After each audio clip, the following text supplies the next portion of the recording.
Hey guys, Ross here, welcome back to the channel. Today guys, I've got a comparison video for you, which is going to be Bloodstrike versus Warzone Mobile. As you know, both of these titles went global as of today, and hopefully this video gives you some insight into which one you should be playing or which one you want to play. And I think it's a clear choice of which one's actually better. But guys, in this video guys, I'm going to go through different aspects of each game, starting with accessibility, then optimization, gameplay, weapons and loadouts, modes and maps, and then finally the monetization available on each title. So without further ado guys, if you haven't liked down below, make sure you do, and please do subscribe to the channel. We're going to get straight into it right now. First of all guys, let's start with accessibility. Now this is taken from Google, not from any sort of website or anything like that, just literally Googled minimum requirements for each title. Now it's important to bear in mind that I've got a Red Magic 8S Pro, so I've got quite an up-to-date gaming phone. But Bloodstrike is natively designed for mobile, and it's lightweight. It's been fully optimized to work on a wide array of devices. You can even play on a phone with as little as 2GB RAM. When it comes to Warzone Mobile, you're going to need at least 4GB RAM. Now I don't know how well it runs on 4GB of RAM, but I know at least on mine with 12GB of RAM, it runs insanely poorly, which you will see later in this video. So as for accessibility, Bloodstrike is a lot more compatible with many more devices than Warzone Mobile is. Right, so guys, when it comes to optimization, obviously I'm on a Red Magic 8S Pro, I'm on Snapdragon Gen 2, I'm on 12GB of RAM. Now what you're seeing is a side-by-side FPS counter of Bloodstrike on the left and Warzone Mobile on the right. This is a full match quad or squads gameplay. Now Bloodstrike I've got on lower graphics and maximum FPS. Warzone I've got on medium graphics and 60 FPS. This is like sort of a borderline benchmark, sort of just the test I wanted to do. Get lowest graphics possible and highest FPS possible. And you can literally see the difference in stable FPS of the two different titles side by side here. Bloodstrike is staying more or less at 60, sometimes 61, 58 at the very least. Warzone Mobile is supposed to be 60. I think it hits it once within the entire match. This is 10 times speed, by the way. But it usually stays around 20 to 30 to 40 and even drops to 5 at one point when I pick up my loadout. It's absolutely horrendously optimized for mobile devices. Right, so next guys, let's talk about the actual gameplay itself. Now, I haven't picked any specific type of gameplay. This is just where the videos were at when I was editing. And you can see the difference in speed of killing people on this game, especially on the right there. Everything seems slow. It's like I'm playing on a PlayStation 1.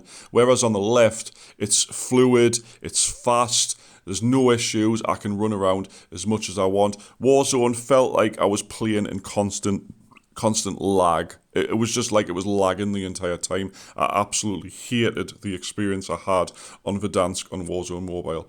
Obviously, Bloodstrike has been out, or at least in beta, for a lot longer, and it's had time to sort of prove itself. It runs so well, you've got no idea. The 60 FPS really helps, as you saw in the optimization in the last part, but the speed and the fluidity of the two games are massively different, and I just think Bloodstrike takes the win, especially on this one.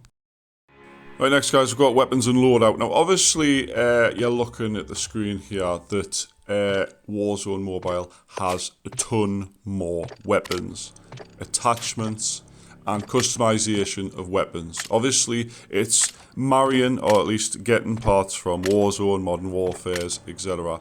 And there is a lot more to do with your weapons. There's a lot more selection, but there is clear meta guns that are better than the rest of them. Whereas it comes to Bloodstrike, you've got a very simple sort of array of weapons and attachments that really change the game a lot. You've got hipfire focused or ADS focused movement speed and stuff, and it does change that. But I think realistically, Bloodstrike's is a lot more simple to follow. There's not much more choice, and you do get to sort of pick what you want. But Warzone does have a better selection to choose from, at least.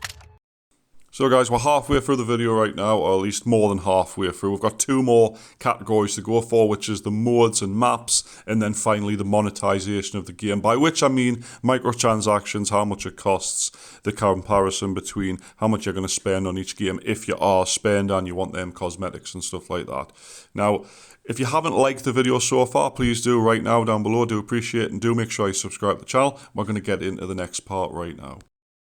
Right guys, maps and modes of the two games. Now these have a lot of different things to do. You've got Quad, Battle Royale, Rebirth Resurgence, and then you've got Mosh Pit on Warzone. That's pretty much it. You've got the full four. You've got Mobile Royale, a little bit smaller, but you've only got four things to do essentially. You can change between solo or trios on a couple of them, but that's about it. It's just a bit limited to what you can do. Mosh Pit will often give you shipment, and you can't change what multiplayer maps you want to do, which gets annoying.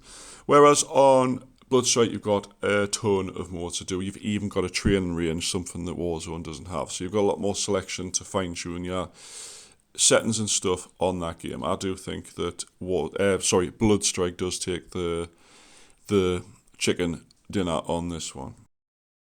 Right, so lastly on the list, guys, got the monetization of the two games. Obviously, the microtransactions within the games themselves. Obviously, games want to make money at the end of the day. You've got microtransactions in pretty much every single mobile game, so that's expected. But what can you actually get from them? Now, on Bloodstrike, you've got a shit ton of spins where you can get weapon skins. There's not currently any operator skins that I'm aware of. I haven't seen any. You also get sort of stickers to put on them and emotes and stuff you can do with your characters. Whereas it comes to Warzone, you've got bundles. Now, I know there is a spin or two on mobile so far that have been ridiculously expensive. I don't want to go into that right now because I haven't got access to one to show you. But the bundles themselves cost around between, I don't know, £10 to £20 per time. This is just from, obviously, Great British Pound. I'm English, UK, so that's my currency. Whereas on the spins for Bloodstrike, it costs you around £2.50 per 10 spins. Now, this doesn't seem like much. However, on the global launch, we did get a free bunch of gold from the game. And I got 799, so did the wife, she also got 799. Now we did the M4 spin, I did it 3 times, I got a P90 skin, which is pretty decent. She did it once, 10 spins, and got the legendary skin straight away. And I've been told by another guy who does it, he spent £57, literally £57, and got every single legendary available right now. So let's just, for instance, say Call of Duty Mobile, because that's the same sort of game that Warzone Mobile is going to be with the spins and stuff. You're spending like £150 per full spin to get a weapon skin, whereas on here you're going to be spending a tenner, something like that. So the difference in monetization is really shown a lot. When it comes to the battle pass itself on the game, guys, I haven't got the battle pass at hand right now, but the basic battle pass on Bloodstrike costs £2.79, whereas on Call of Duty Warzone Mobile it costs about £6. So massive difference in monetization. Obviously, Bloodstrike has went for this monetization stuff after the optimization, focused more on the game than money, whereas it looks like Warzone Mobile's focused more on the money than anything else. Anyway, guys, as a sort of overview, let's end the video here. I would love to know your comments down below in the comment section. Which game do you prefer? Which one do you think is better? I personally think right now Bloodstrike, if I can say the friggin' word, is 10 times better than Warzone Mobile is right now, and I think they've got a lot of work to do to actually pull it round. I think they've launched it in a hurry due to public pressure or, I don't know, social media pressure. Let's launch the game, even though it's not ready, or maybe they've struggled with it, I don't know, but they're a multi-million-pound company. They could have done a better job than this, surely.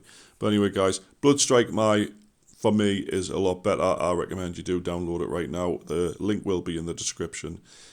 Actually, no, you don't need the link. It's globally released. You can just go search it on Google Play, iOS, whatever you want. It's also got PC crossplay if you want to play on PC. Warzone Mobile does not have this. Anyway, guys, hope you enjoyed the video. Like down below if you have. Make sure you do subscribe to the channel. And, of course, if you want to join me Discord, it's linked down in the description. Please follow us on Twitter to see a comparison of the two FPS counters in real time. I've put that up on Twitter if you do want to check that out.